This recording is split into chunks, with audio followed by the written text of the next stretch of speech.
Welcome to Charge Forward Coaching, the podcast for committed athletes and individuals who want to achieve more on and off the field. Hosted by James Blasco, certified mental toughness and resilience coach. You'll gain insights and inspiration from elite athletes, coaches, and others who know what it takes to excel. Are you ready to go to the next level? Then tune in, get inspired, and let's charge forward. Now here's your host, James Blasco. Hello, and welcome to another episode of the Charge Forward Coaching Podcast. I'm James Blasco, and on this podcast, we talk a lot about mental toughness, specifically the 4 C's of mental toughness: commitment, challenge, control, and confidence. And today, we definitely have a person that understands mental toughness. Just to give a little bit of background, he's an engineer. He splits his time here between Daytona Beach and Georgia, but from an athletic perspective, here are some things that he's done: 21 ultra marathons, 3 100-mile endurance races, 1 Ironman, 1 Spartan Ultra Beast. It was a world championship. He won his age group. And most recently in February, he participated in the World Marathon Challenge. That's 7 marathons, 7 days, 7 continents. So I am excited to dive in and learn more about him and his mental toughness and his endurance career. So Matt, welcome to the program. Oh, happy to be here. So why don't we start with the basics? Just give us a little bit of your personal background and also how you got into endurance sport.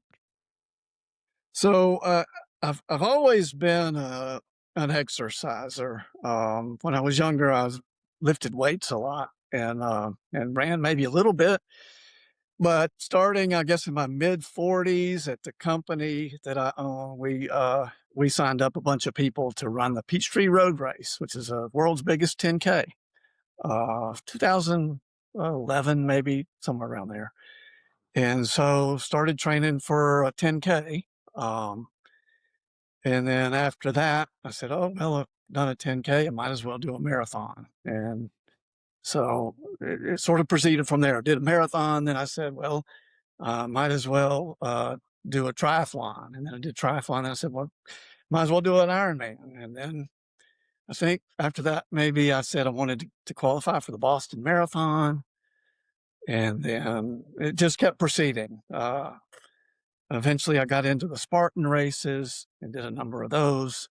And then ultra marathons I've done probably more ultra marathons than anything. Yeah, and I was wondering, when I look through your career up to this point, and like you mentioned, all those things that you've participated in, as you were gradually doing more and more and more, what was your mindset changing? Like, what were you thinking? Were you just testing yourself, or you just found that you really enjoyed pushing yourself like that? Well, I wanted constantly a new challenge, just try to accomplish something new. I'm not one to stay with any one thing for too long. I like to, I like the challenge of getting better at it, achieving it. And then it's what's the next thing. It's generally been the way it's gone. So it's hard for me to imagine just running marathons all the time, or just, anything like that. Just trying to vary it and make sure it's difficult. Make sure, if it's not difficult, why do it? So with each of these different types of races, does your training change, or are you on the same training regimen all the time and you just shift gears in terms of what event you're participating in? Well, the training changes no matter what. Well, of course, triathlons, you're going to be doing, swimming and biking. The Spartan races, I actually made my own obstacles and rope climbs and things like that at my property in Atlanta, so I could, learn to climb ropes and climb walls and things like that. But even if it's just pure running, I always make sure, if it's a big event, usually I've got some big event coming, and I have a written training program every time. And even if it's just pure running, a lot of ultra training programs are a lot of slow miles, just a lot of miles, but slow. But even if I'm training for ultra marathons, one time it'll be that kind of training program. And then the next time, for example, there's a book called Run Less, Run Faster, which involves some grueling, less running, but they're a lot faster. And then a good bit of cross training in the middle, which is what I'm currently doing. So that'll keep me hopefully from getting slower. If all you ever do is the same kind of training, then you're not going to get better. You need to vary it, in my opinion. That makes total sense. And I know for someone like me who I do work out, but while I'm working out, maybe doing weights, I'm looking at the treadmill and I'm kind of cringing, like I got to go run. But there's other folks like yourself, and I have friends and family who love to run and participate in 5Ks and marathons. What is it that draws you to running? Is it something that you've worked on recently in a lot of different ways and build up endurance, but is there a certain joy that comes from running just in general for you? So my normal routine to guarantee that I'm able to train is I get up early, usually 4 to 5 o'clock in the morning before work. That's a reliable time I can, because you don't have family commitments or business commitments, and I can just do it. And so usually 6 miles if I'm running would be the minimum. Uh, and I enjoy, if I'm running outside or on the treadmill, I read the Wall Street Journal on the iPad if I'm on the treadmill. And if I'm running on the beach or outside, it's thinking time. And so I actually enjoy it. And actually I'm addicted to running after all these years. If I was to go a week without running, then I start to feel bad physically. I don't feel good. And so, that runner's high they talk about, it's a real thing. Or a low if sometimes. So after the World Marathon Challenge, I needed to recover. So I didn't run for like 10 days, and that wasn't enjoyable, really.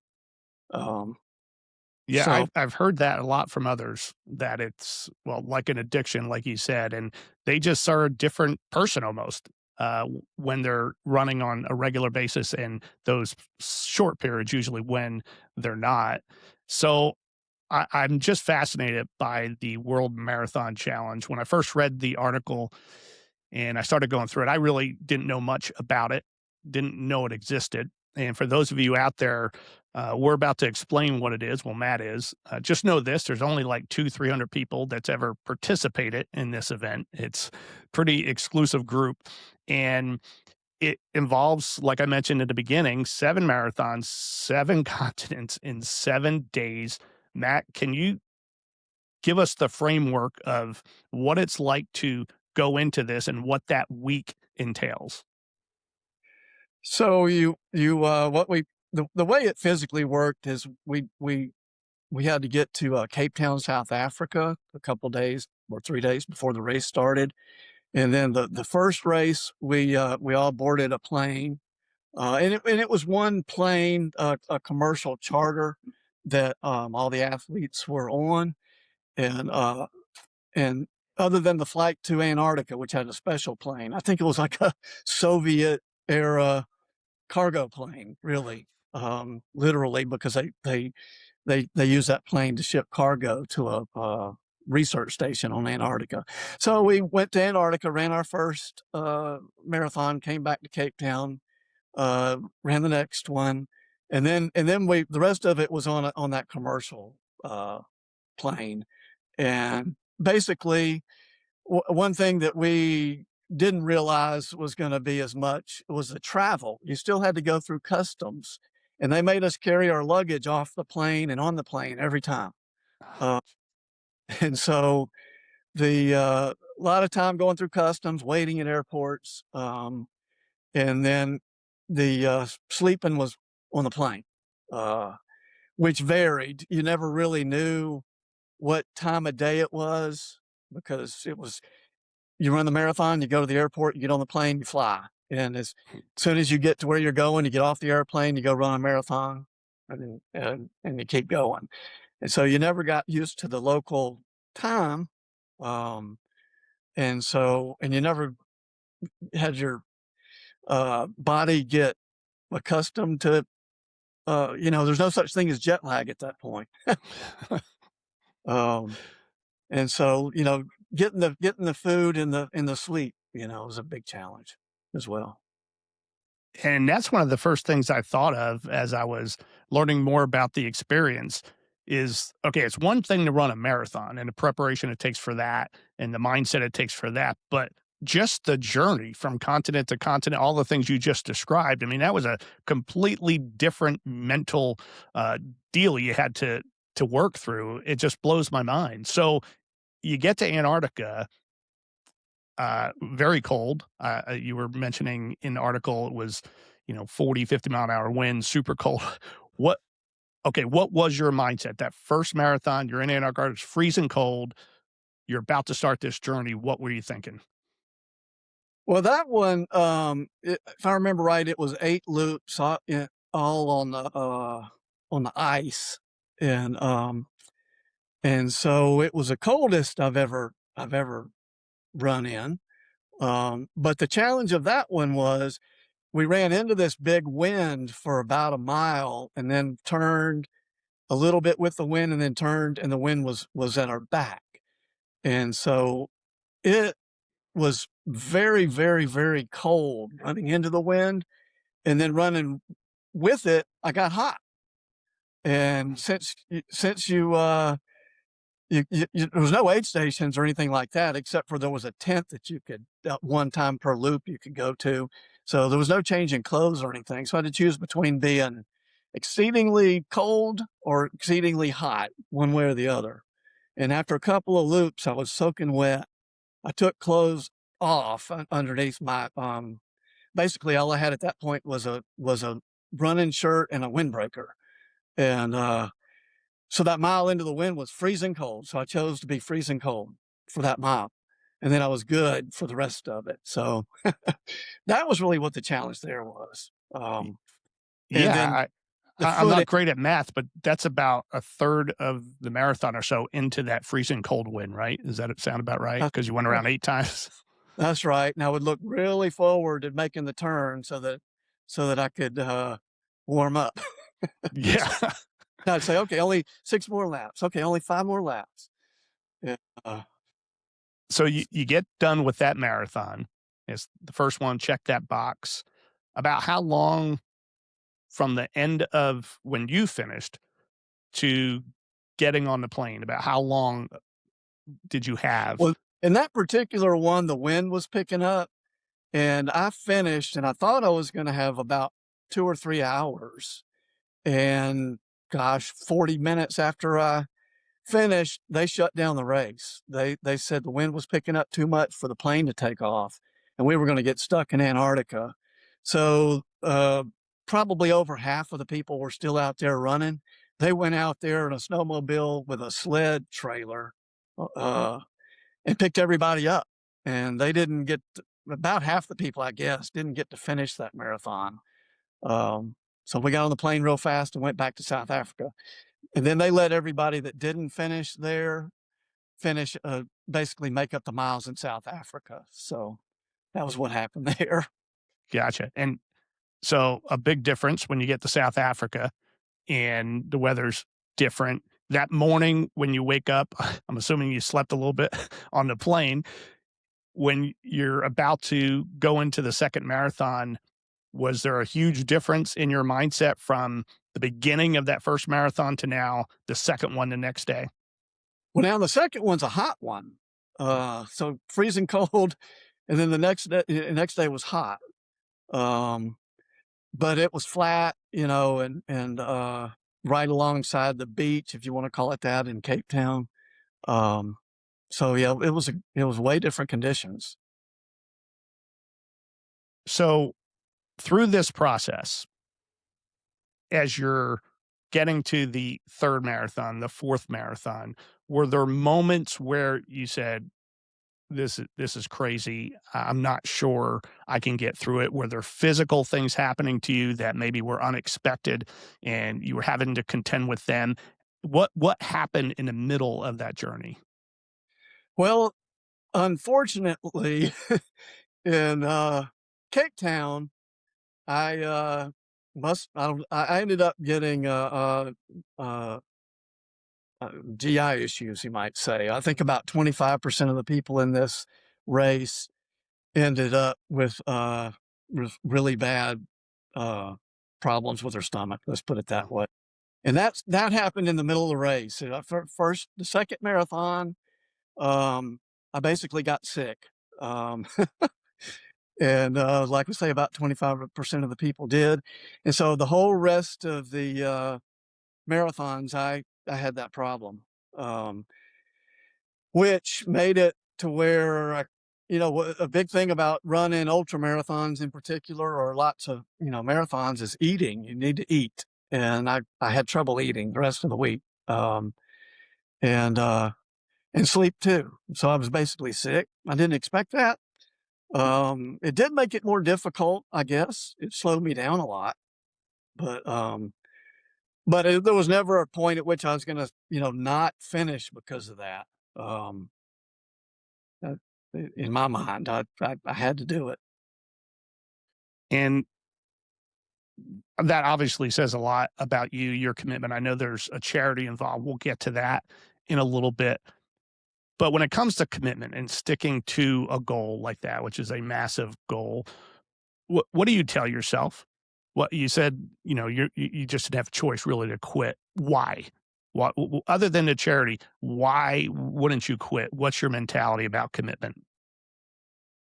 Well, I mean, you signed up for it, you paid for it, you trained for it, um, and so you got to do it. Um, and so I never really spent any time thinking about quitting. Um, I mean, the only thing that in my mind that was going to stop me is if I had a physical problem. So I started on the second race. I started developing shin splint. I could feel it because I've had them before, um, only on my left, and and each day it got a little bit worse. And I was thinking, oh, this may be, if it at some point gets really bad, then I would have ended up walking, or limping the whole thing. But so short of some kind of, which by the way, never became a big enough problem, like I thought it might become. But even if it had, I would have had some really slow times, but I would have, just kept going unless something physical stopped. So let's see. You started in Antarctica, went to South Africa, Australia, Dubai, Spain, Brazil, and then back to the US in Miami. Out of the 7 continents and the 7 marathons, which one did you find the most challenging? And maybe challenging because it was a little different than you expected? Probably Australia, the third one, because to I didn't know when I started the Cape Town one that I was gonna have stomach issues. I knew I had them for the third one, and the thing was run, in the, beside a lake and, and beside a road, a lot of it in Australia, and, um, and I didn't know what to expect with the stomach problems I was having, and so I'm constant worried about that. Other people had some issues there too, and so that was a big worry. Just the stomach issues that I was having and what that might result in. Were there any types of emotions during this whole process that stood out to you that you had to confront, whether it was, anger, frustration, whatever it might be, and you had to say, well, wait a minute, I can't let that emotion overtake me. I got to stay focused on what I'm doing. I generally don't have a problem with being focused. During races, you have your highs and your lows, especially ultra marathons. But this was true at the World Marathon Challenge too. Something starts hurting, A- and and and what I'll tell myself at that point is, well, this is hard, but this is what you signed up for. This is what you wanted, and so you got to deal with it, and you say, well, that's what the point of this is. If it was easy, in fact, that was something that my father told me when I was young. He said, son, if it was easy, everybody'd be doing it, and so that's part of the reward that you get, is that it's not easy. And so I tell myself that during the race, when you expect this is it's what you signed up for. So deal with it. And so that's what I do. Yeah, I mean, that's all you can do. You're committed to something, and it's a goal, and there's no reason to stop when it gets tough, because you knew it was gonna get tough, going into this. You knew what it was all about, so makes perfect sense to have that kinda mindset. Um, how did you build the confidence to, number 1, participate and say, "Yeah, I can do that." And then number 2, know that you could do it at a pretty high level, because I think he came in 18 out of 51 or 61 other runners, which is pretty darn good. Did you have that confidence going in that you could accomplish that? So one thing that I'll do for any big race is I'll establish two goals usually. One's a stretch goal that I think maybe I can do, and I want to, and I'll try to do, and then I have a minimum goal, and and then I really try to make sure I meet that minimum goal. At this one, I wanted my stretch goal because there's a lot of world class athletes in this event, um, and I'm 61 years old too, so I don't have any expectation that I'm gonna win anything or come anywhere close to it. But so my stretch goal was I wanted to be in the top half. And so I think I was in the top third. So I actually did it. I'm going to say more often than not, I don't achieve my stretch goal in most, but my other goal was to finish. That was which is rare for me. I'm not, I should knock on wood, but I've never had a race that I didn't finish. Um, which means I'm lucky too, that I've never had a physical problem. Um, but so yeah, that was kind of the way I handled that.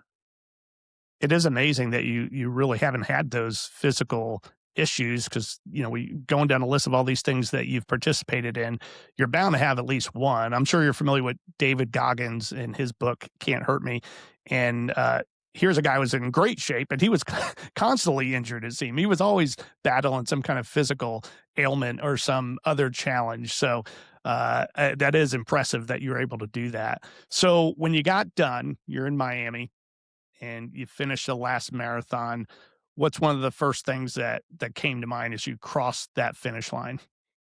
Well, the nice thing about that was my family came to Miami and surprised me. I knew my wife was coming, but I didn't know some of my other family members were coming, and so they surprised me before the race, and they were there at the end, and so that made that one really nice. Interestingly enough, that was supposed in Miami, even in the wintertime, that would be a hot marathon. So I packed, I packed shorts and uh, short sleeve shirt and all that kind of stuff for that race. And then they had near record cold. It was like 40 degrees in Miami. We started, seems like around midnight or something like that, and it was freezing cold. And I wasn't prepared for that. So my family actually searched through all of my bags and got some of my cold weather gear that was all sweaty, and I ended up wearing old sweaty clothes that were long sleeve. But oh, that was another thing about the logistics of this race. They wanted us to pack our clothes in bags, separate bags. So I use vacuum bags. So when I checked my luggage, my big bag for the flight to South Africa, my big luggage weighed, I think, 32 pounds. And then after each race, I would put my clothes, my dirty clothes, in a vacuum packed bag, and it was generally sweaty. And then in Brazil, they left our luggage out in the rain, so our luggage got rained on. And so by the end, my bag weighed, I think it was 48 pounds. Wow. And that, I guess that's just from the wet, wet The clothes. moisture. Holy moly. Yeah, that's you don't think about stuff like that. I mean, all the logistics, all the things you had to prepare for, in addition to running a marathon every day, is what caught my eye. I just started thinking of all these different things you probably had to contend with, and some of the things you've described are beyond what I thought even would happen. In terms of, I talk to a lot of younger athletes, high school, college, things like that. And obviously, I talked to them about mental toughness and the 4 C's of mental toughness. What's something that you would encourage young athletes to do on a regular basis as part of, say, their routine or their journey towards their goal? What would you suggest they do to make sure they stay on path and are true to themselves about accomplishing the goal that they set for themselves? Set a goal, and an achievable goal, and then make sure that you would achieve it. I mean, I know that sounds basic, but Mm. a lot of people don't have a direction, or they just say, "Oh, I'm just gonna run, or I'm just gonna do whatever it is that they're doing." But you need to have a goal, and then you need to set a plan for how you're going to achieve that goal, concrete plan. And then work towards it and make sure that you follow up with how you did in achieving it. And set high expectations for yourself. You need to set goals that are doable, but a stretch, not easy. It shouldn't be easy. And then you'll feel better also when you achieve it. In working with these individuals, goals is paramount. You know, it's their goal. I don't suggest what their goal should be, but I always want to know specifically what their goal is and why they're trying to achieve it. And there's a great book that's been out there for a while, Atomic Habits, and it talks about setting goals, and they're important, but it also refers to the fact that you need like a system to accomplish these goals. And, you know, whether that's a routine, your plan, your strategies, and you execute that. So I love what you said there. It's like you set the goal, but then you got to go achieve the goal. I mean, that's the biggest thing. Everybody sets goals, and doesn't mean anything unless you put the work in to achieve them. There's probably a lot of special moments in the 777 championship. What was the one that stood out the most to you? The finish, at the end, and my family was at the finish line, and they'd made signs, that were really cute. And I have one granddaughter. She was there. My daughter and her husband were there with the baby, and that was really nice at the end there. Well, I'll tell you, I know there's a lot of great athletes and individuals who have come out of the Volusia Flagler County area down here in Florida. I'm going to put you at the top of the list. You know, one of the 1, 2, 3, because I still think this is an amazing feat that you accomplished, and just the willingness, the courage, and the effort to do it is outstanding. I think it's something that I'll always look up to. But there was a charity involved. I know that was extremely important to you. Can you tell us a little bit about this charity and how people can support it? So the charity is for the Chase Academy, and we raised close to $45,000 for them to move into a bigger space, which it apparently they're going to do this next year, because they've outgrown the space that they're in, and they're going to be able to move into a bigger one. So, the money we raised help there, and we still can raise more. I got to know them by running in their charity 5K, which I've done twice now. And ironically, I've won that 5K now twice, which If a 60-something-year-old is winning a 5K, then that tells you there's probably not a whole lot of really fast athletes in the race. But, a few weeks ago, they had another one, and it's on the beach. And, but that's how I got to know them is in that race, and I spent a lot of time with the kids and the teachers, and it's an awesome school, awesome kids. And after the 777, I went out there and met with the kids, got pictures taken with them with my medals, which was awesome. They call me Mr. Matt, and Mr. that Marathon Matt, right? they asked questions about about the race too, and that was a lot of fun. Well, I have more questions, and I'd love to have you back on. And for those of you out there that want to help Matt and help the charity, I'm going to put information in the description of this podcast. So any platform you're on, just go into the description. You'll get all the information, and hopefully you could help Matt with Chase. And I think that'd be a great thing to do. So Matt, I want to thank you so much. I think your story is awesome. I really appreciate you providing your time, which I know is valuable to the program. And I wish the best to you in the next race you're in. When is the next race that you're going to be in?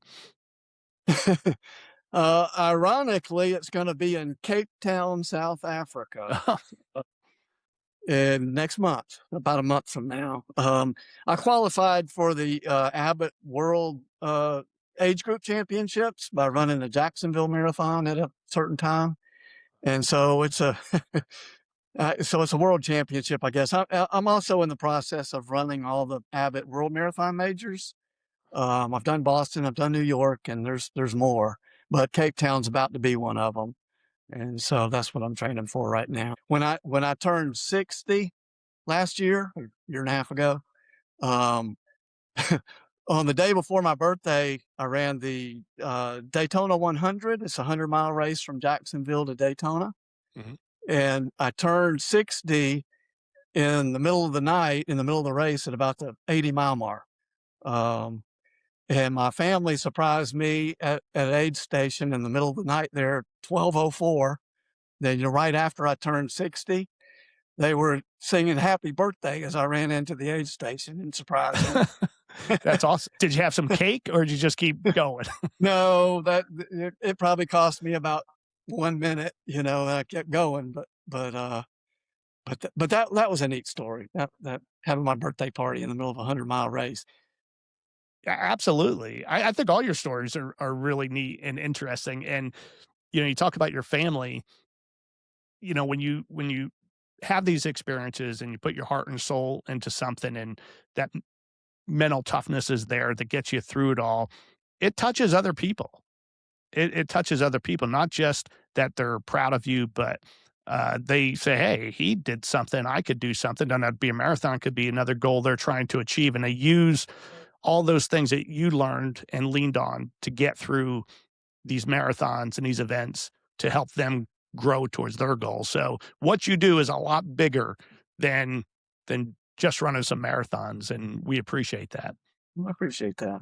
Oh, by the way, one more thing to add. Another challenge for me is I have what's called exercise-induced anaphylaxis, which Okay. means you can say I'm allergic to exercise. If I eat tomatoes before any kind of physical activity, I can have anaphylactic shock, kind Wow. of like people that are allergic to peanuts or bee stings. So I can eat all the tomatoes I want normally, but if I eat tomatoes and then exercise, then I'm subject to I get rashes. One time I blacked out. One time I lost my vision and blacked out. Um, and so I can't eat tomatoes. And on this race, they kept serving everything with tomatoes on the No. plane. And so I was having trouble eating already. And then it seemed like more often than not, the dishes they served had tomatoes in 'em. So that was another challenge for me in that That race. That is crazy. Just another big hurdle you had to get over. I don't like tomatoes, so I don't have the issues you have, but I would have been in the same boat. Get these things off of my sandwich, please. That is crazy. That is crazy. I wish I would have known. Yes, I would have asked more questions about that for sure. All right, Matt. Well, thank you again. Appreciate it, and best of luck moving forward. All right. Appreciate it.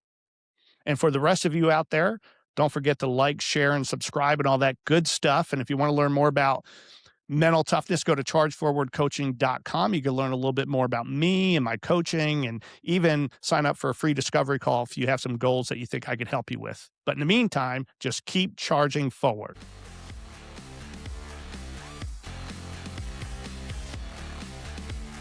Thanks for tuning into this episode of Charge Forward Coaching. Remember, the journey to greatness is built on mental toughness and consistent effort. So head on over to chargeforwardcoaching.com and book a free discovery call to take the next step in your journey. Until next time, stay focused, stay determined, and keep charging forward.